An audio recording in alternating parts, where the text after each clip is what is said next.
Ma'am, you're the one who called us? I am. This is Eleanor Whitfield, 75 years old, a widow, a grandmother of 4. And on the morning of October 14th, at 8:47 a.m., she picked up the phone and called the police on herself. And you're sure about what you told dispatch? Officer, I haven't been sure of anything else in 3 years. This is a story about $80,000. On the morning of October 14th, in a small town in the eastern half of Pennsylvania, population just under 4,000, officers from the local police department were dispatched to a request that, in 26 years on the force, the responding sergeant would later say he had never received before. The call did not come from a victim. It did not come from a witness. It came from a woman named Eleanor Whitfield, 75 years old, treasurer of the Riverside Women's Civic League for the last 19 years, a grandmother of 4, a widow, a church organist on Sundays, and by every account given to officers that morning, the most trusted person in the organization. She called the police on herself. What she told the dispatcher in that 7-minute phone call, and what officers found when they arrived at her home a little before 9 that morning, would unravel over the next 30 days into one of the largest embezzlement cases this county had seen in a decade. $80,000, missing from the accounts of a women's club whose entire annual budget paid for school supplies, hospice meals, and a scholarship fund for 2 graduating seniors a year. But the part of this case that has stayed with the officers who worked it, the part that 2 of them have spoken about publicly in the year since, is not the money. It is not the arrest. It is what Eleanor Whitfield said in the 43 minutes between when officers arrived at her home and when they placed her in the back of the cruiser. She was not protecting herself. She was protecting someone else. And by the time the department understood who, the window to act had already begun to close. This channel covers cases like this, the ones that don't make national news, the ones where the camera catches something the headline never does, every week. If you want to see the ones nobody else is covering, the subscribe button is below. The next case after this one is one I have been waiting 6 months to release. To understand what officers walked into that morning, you have to understand the town, and you have to understand Eleanor. The town will not be named in full in this video. The case is part of the public record, but the town is small enough that naming it serves no purpose other than to draw attention to the people who still live there, the members of the Civic League, the family members who had nothing to do with what happened, the 2 graduating seniors whose scholarship checks bounced in the spring of the following year. The county is in eastern Pennsylvania. The town sits on a river. There is one stoplight on the main street, a hardware store that has been in the same family for 3 generations, and a diner that opens at 5 in the morning for the men coming off the night shift at the paper plant 20 minutes north. The Riverside Women's Civic League was founded in 1962. It has, at any given time, somewhere between 40 and 60 members. Annual dues are $40. The club meets on the 2nd Tuesday of every month at a church basement on Elm Street. They run 2 fundraisers a year, a spring rummage sale and a fall pie auction, and the money raised, supplemented by a small endowment a former member left to the club in her will, funds the organization's 3 programs: school supply drives in August, meal delivery to a local hospice through the winter, and the 2 annual scholarships of $2,000 each given to graduating seniors from the local high school who plan to enter a service profession. In other words, the entire annual operating budget of the Riverside Women's Civic League in a normal year was somewhere between $18,000 and $22,000. Eleanor Whitfield had been the treasurer for 19 years. She was elected to the position in 2005, 2 years after her husband Donald passed away from complications of Parkinson's disease. The previous treasurer, a woman named Ruth Halloway, had stepped down to care for an ailing sister, and Eleanor, who had spent 31 years as a bookkeeper for the paper plant before retiring, was the obvious choice. The vote was unanimous. There was no formal interview, no background check, no audit of the books she was inheriting. There had never been one in the club's 43-year history. There had never needed to be. For the first 15 years of her tenure, by every record the police would later examine, Eleanor managed the books exactly as she had managed the books at the paper plant. She kept paper ledgers in addition to the bank statements. She balanced the accounts on the last day of every month. She presented a full financial report at every quarterly meeting. The reports were so thorough and so consistently accurate that members later told investigators they had stopped really reading them years ago. They would glance at the totals, nod, and move on to the next item on the agenda. This is the part of the case that the officers who worked it have, in interviews, described as the most difficult to reckon with. Not the theft itself. The fact that the theft was made possible by a kind of trust that, in any other context, you would call beautiful.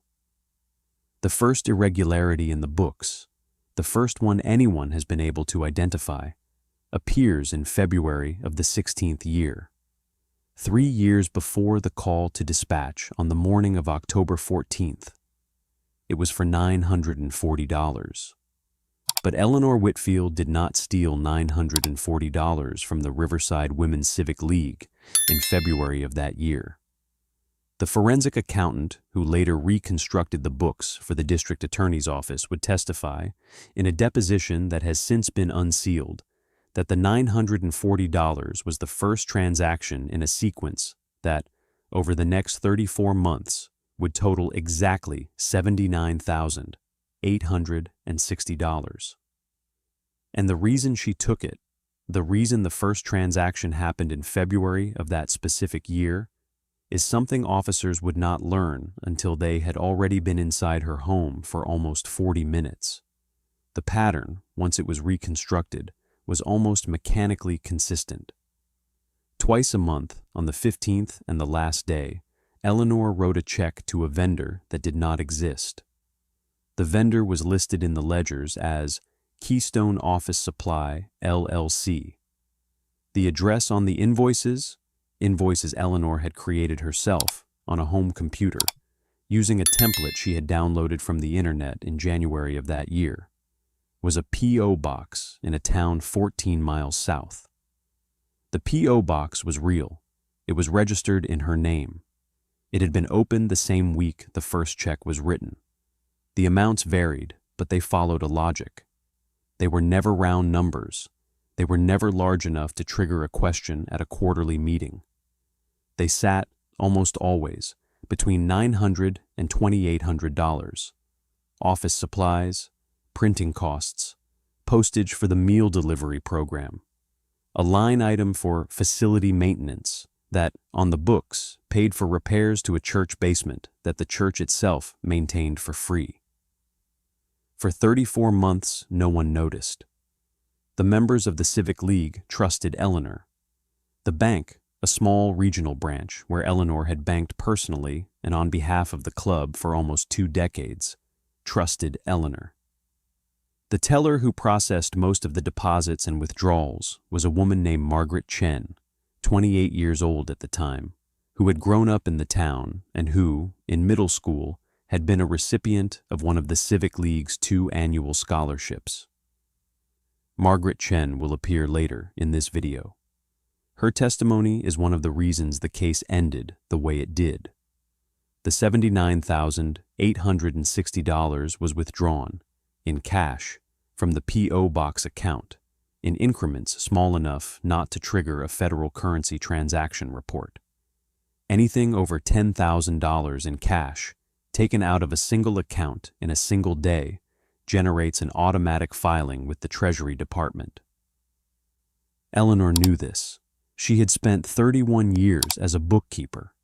She structured the withdrawals, 87 of them, over 34 months, to stay below the reporting threshold every single time. The forensic accountant, in the deposition, called it the most disciplined small-dollar embezzlement scheme I have personally reconstructed. He had been doing the work for 19 years. What he could not reconstruct from the ledgers, and what no one in the department could understand for the first 3 weeks of the investigation, was where the money had gone. Eleanor Whitfield's home, the house she had lived in for 41 years, the house she and Donald had bought together in 1983, was, when officers entered it on the morning of October 14th, almost Spartan. The carpet was original. The kitchen had not been renovated. There was a television in the living room that the responding sergeant later estimated, for the report, to be approximately 20 years old. There was a Buick in the driveway that had been registered to her since 2009. There were no luxury purchases in her bank statements. There were no trips. There was no second property. There was no one in her life, no boyfriend, no estranged child, no caregiver, who appeared to be receiving regular payments from her. $80,000 had moved out of the Civic League's account into Eleanor's hands in cash over almost 3 years, and it had gone somewhere. The body camera footage that you are about to see was recorded between 8:51 a.m. and 9:34 a.m. on the morning of October 14th. It is the recording of the responding sergeant, a man with 26 years on the force, 3 years from his planned retirement, and it captures the conversation in which Eleanor Whitfield, asked directly where the money had gone, answered honestly for the first time in almost 3 years. What she said is the reason this case did not end the way most embezzlement cases end. The call to dispatch came in at 7:46 a.m. The recording is 47 minutes long. Dispatcher: 911. What is the address of your emergency? Eleanor: It's not an emergency.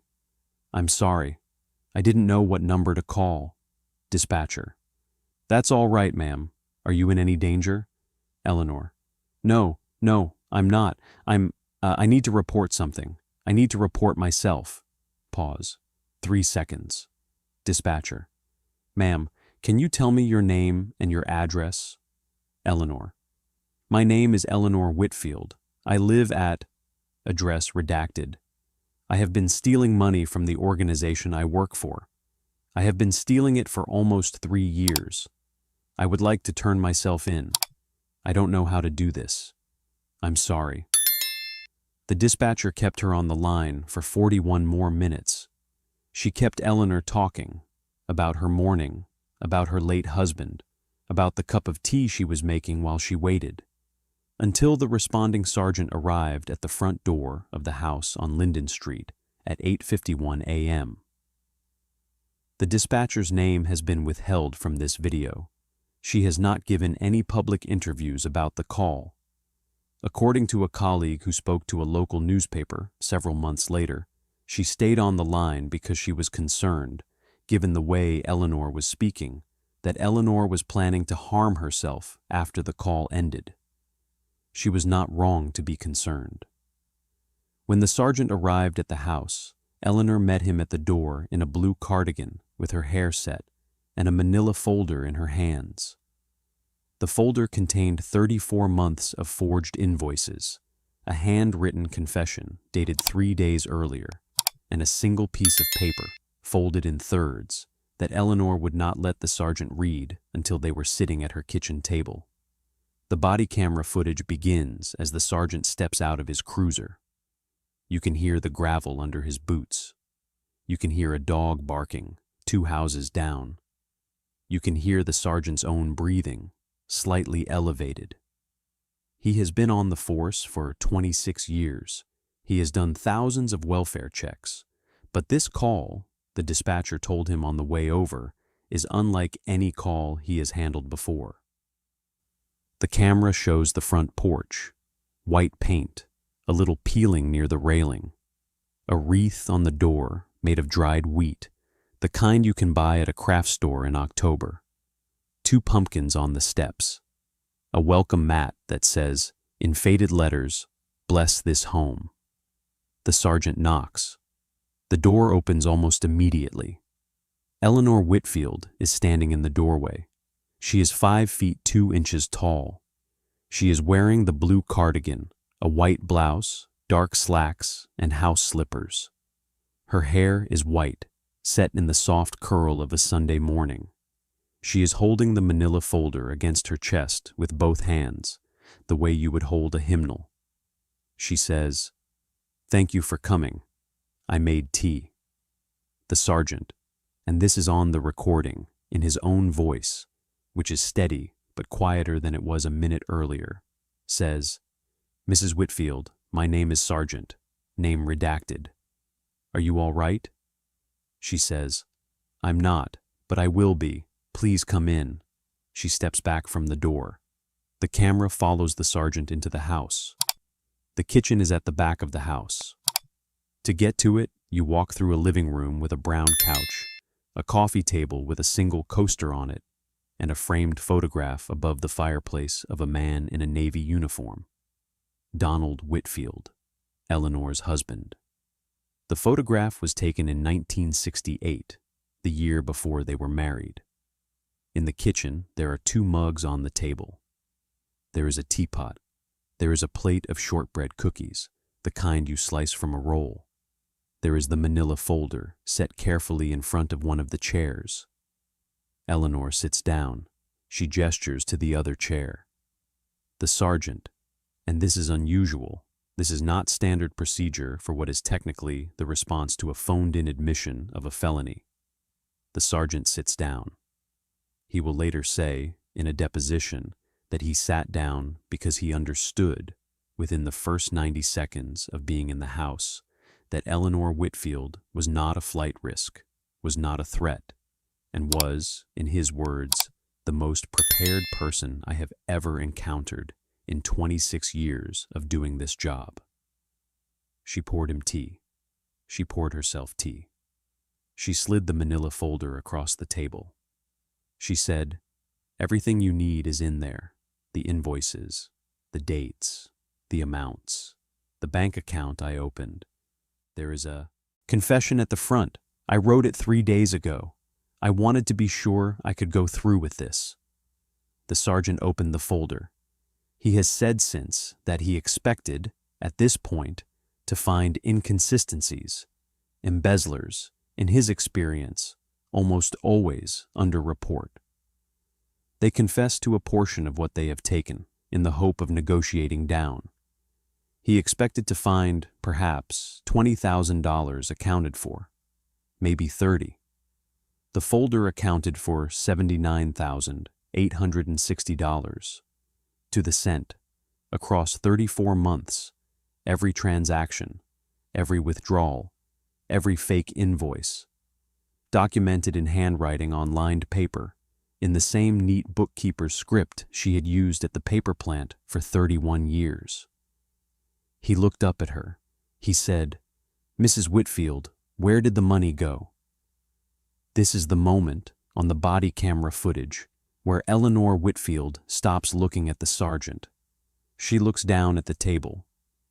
She moves the second mug a 1/4 inch to the left, as though it is not quite in the right place. She says, "I need you to promise me something first." The sergeant says, "Ma'am, I can't promise you anything until I know what you're asking." She says, "I need you to promise me that what I am about to tell you will not be used to charge anyone else. Not anyone, just me. I want this to end with me. That is the only reason I called. That is the only reason I am sitting here." The sergeant says, and you can hear him choosing his words carefully, "Mrs. Whitfield, I cannot make that promise. I'm not the district attorney. I'm a sergeant in a small department. The decision about who gets charged is not mine." Eleanor sits with this for almost a full minute. The body camera records the silence. You can hear the kitchen clock. You can hear, very faintly, a furnace cycling on somewhere in the house. You can hear Eleanor breathing. Then she reaches into the pocket of her cardigan and she takes out the piece of paper that has been folded in thirds. She unfolds it on the table. She turns it so that the sergeant can read it. It is a medical record, a diagnostic report. The body camera footage blurs the name at the top of the page. This is one of the redactions made at the request of family members. But the diagnosis is legible. Early onset Alzheimer's disease. Diagnosed 37 months earlier. Eleanor says, "She is 46 years old. She is my daughter. She lost her job when she could no longer remember the names of her clients. She lost her health insurance 90 days after that. The medication she needs costs $1,900 a month. Her husband left in the second year. She has 2 children. They are 9 and 11. They live with her in a rented house I cannot put my name on because I am the treasurer of an organization that would not allow it." She folds the paper again. She puts it back in her pocket. She says, "Every dollar went to her. Every dollar paid for medicine or rent or groceries or the children's school clothes. I did not spend any of it on myself. I did not save any of it. There is none of it left. It is all gone. It went where it needed to go." She looks up at the sergeant for the first time since she started speaking. She says, "I would like to be charged. I would like the club to be made whole. I have a life insurance policy on myself that is worth $112,000. It is paid in full. I have already met with a lawyer. The policy can be assigned to the Civic League upon my death. They will get back what I took with interest, and they will not have to wait long. I am 75 years old." She pauses. She says, "But I am asking you, Sergeant, please, do not investigate my daughter. She does not know where the money came from. She thinks I have savings. She thinks Donald left me more than he did. If you charge her as a co-conspirator, her children will go into the foster system. There is no one else. There is no one else." The sergeant does not answer for a long time. The body camera footage shows him sitting at the kitchen table, with a folder of forged invoices in front of him, and a mug of tea cooling next to it, and a 75-year-old woman across from him who has just told him, in the most organized confession he has ever taken, why she stole $80,000 from a women's club that had trusted her for 19 years. He says finally, "Mrs. Whitfield, I am going to have to take you to the station now." She says, "I know. I am ready. May I bring my coat?" Eleanor Whitfield was charged 3 weeks later with 1 count of theft by deception, 1 count of receiving stolen property, 1 count of forgery, and 1 count of misapplication of entrusted property. The aggregate maximum sentence under Pennsylvania law was 23 years. The district attorney's office, after reviewing the case file, including the body camera footage, the 47-minute dispatch call, and the medical record that the sergeant had photographed and entered into evidence, offered a plea agreement. She would plead guilty to a single consolidated count. She would receive a sentence of 3 years of supervised probation. She would be required to make restitution in full to the Riverside Women's Civic League, which, under the terms of the agreement, was satisfied by the assignment of the life insurance policy to the organization. She would be required to perform 200 hours of community service, which the court agreed could be served at the hospice meal delivery program she had been organizing for the previous 19 years. She would not serve a day in prison. Her daughter was not charged. Her daughter was never named in the case file. Her daughter, to this day, according to a single interview given by a member of the Whitfield family to a regional newspaper, does not know what her mother did to pay for her medication. The Civic League held a meeting the week after Eleanor's arrest. 43 members attended. The vote on whether to pursue civil damages above and beyond the criminal restitution was 41 to 2 against. The vote on whether to formally remove Eleanor from her position as treasurer was unanimous. The vote on whether to send her a card was 38 in favor, 3 against, 2 abstentions. She received the card 3 days later. It was signed by every member who had voted for it. Margaret Chen, the bank teller, the former scholarship recipient, was never disciplined. The bank conducted an internal review and concluded that none of the transactions she had processed were, on their face, irregular enough to have triggered a flag under the bank's existing protocols. The protocols were updated the following quarter. The new protocols were named internally after the case, though that name has never been made public. The sergeant retired 6 months later, on schedule. He has given exactly 2 interviews about the case in the time since. In one of them, asked what he remembered most clearly from the morning of October 14th, he said, "She had set the table for 2. She knew I was coming. She had set the table for 2. There is a category of case that working officers, when they have been on the job long enough, will sometimes describe to younger officers as the ones that change you. They are not always the violent ones. They are not always the ones with the highest stakes. They are, more often, the ones in which the moral architecture of the law and the moral architecture of the situation do not align, in which the person who committed the crime is not, by any honest measure, the person the law was written to punish. Eleanor Whitfield broke the law. She broke it 87 times over 34 months with discipline and intention, and the full knowledge that what she was doing was theft. She does not contest this. She did not contest it in the kitchen on the morning of October 14th, and she has not contested it in the year and a half since.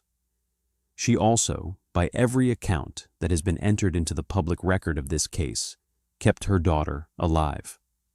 She kept 2 grandchildren in their home.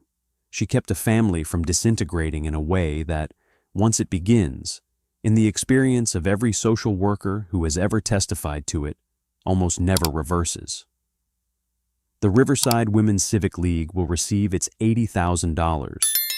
The scholarship fund, which had to be suspended for the year of the audit, has been reinstated. The 2 graduating seniors who received scholarships this past spring were the first to be named since the case became public. One of them, in her acceptance speech at the award ceremony, mentioned Eleanor Whitfield by name. The recording of that speech, which was posted to the high school's social media account, has not been taken down. The medication that Eleanor's daughter takes still costs $1,900 a month. The daughter, since the case became public, has been the recipient of an anonymous monthly transfer in that exact amount, originating from a donor who has asked, through an attorney, not to be identified. The transfers began the month Eleanor's probation started. They have not missed a month since. If this case stayed with you, the next one is one I have been holding for almost 6 months, because I wanted to be sure I told it the right way. It is the case of a 31-year-old bank teller in a city in the Midwest, who, over the course of a single 18-month period, moved $358,000 out of customer accounts and into an account she had opened in the name of a man who did not exist.